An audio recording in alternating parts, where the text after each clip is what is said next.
دیجی کالا برام فرستاده. توش چیه؟ بیا بیرون. این وریتیه. وریتی آخه چی داره بابا؟ کامنت ها رو به خاطرش سولاخ کرده بودین. میگن یه مود ترسناکه، ولی من که اصلا ازش نمیترسم. بابا فضاجی فرار کو. بودو. گو خوردم.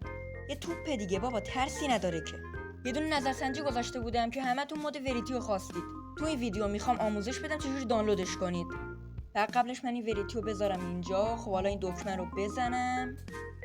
1 2 3. حاجی پشم ببین چقدر پرت شد. گفتم که از وریتی اصلا نمیترسم. فرار کن جون مادرت، ولم کن. خب بزن بریم آموزش مود وریتی رو بدیم. لیتس گو. که رفت. دانلودش خیلی راحته، میتونید برید از کانال تلگرامم دانلودش کنید که لینکش توی کامنت ها پینه. زمانی که مودش رو دانلود میکنید همینجوری برای شما نمیاره، باید چند تا تنظیمات رو انجام بدید که مود وریتی براتون اجرا شه. خب زمانی که مود رو دانلود کردید اکتیوش میکنید.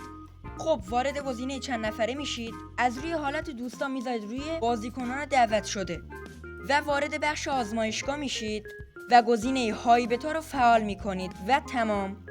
اینم بود از تنظیماتش. لایک و ساب رو بزنید و تا ویدیوی بعد قربون همتون بشه.